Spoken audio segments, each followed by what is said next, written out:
कभी आपने एक ऐसी धरती की कल्पना की है जो स्वर्ग जैसी हो, जहां हर पत्थर में आस्था हो, हर मोड़ पर इतिहास और हर सुबह में शांति हो? उत्तराखंड के रुद्रप्रयाग जिले में बसा एक ऐसा ही क्षेत्र है बछनस्यों। 80 गांव, लेकिन अब सन्नाटा। 19 राजस्व ग्राम, पर अब ताले लगे हुए दरवाजे। धारी देवी से बस 5 किलोमीटर की दूरी पर एक गुमनाम सा स्टॉप आता है, खांकरा। वही खांकरा जो इस दिव्य क्षेत्र का मुख्य द्वार है और जहां से शुरू होती है एक अद्भुत यात्रा, एक भूली हुई कहानी। यहाँ छिपे हैं वो मंदिर जिनकी बात बड़े बड़े पुराणों में होती है।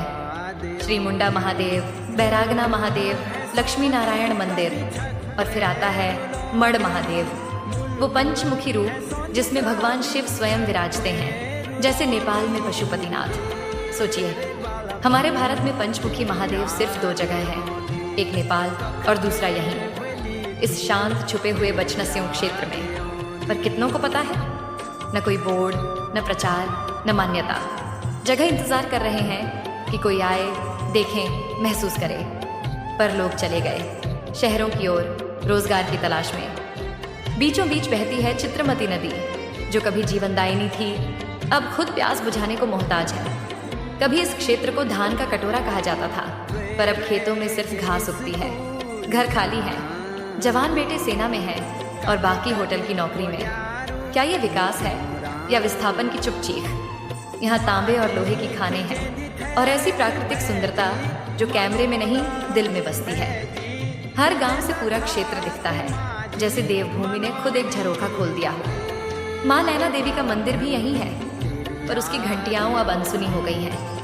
कभी कभी सोचता हूँ, अगर बस एक छोटा सा बोर्ड होता, स्वागत है पंचमुखी मड़ महादेव की धरती में, तो शायद हर 100 में से 20 यात्री यहाँ भी रुकते, एक चाय पीते और किसी माँ की सूनी आंखों में फिर उम्मीद लौटती। ये कहानी एक पुकार है, एक बेटे की जो अपनी मिट्टी से प्यार करता है, जो चाहता है कि उसकी जन्मभूमि फिर से जिए, मुस्कुराए, बचे।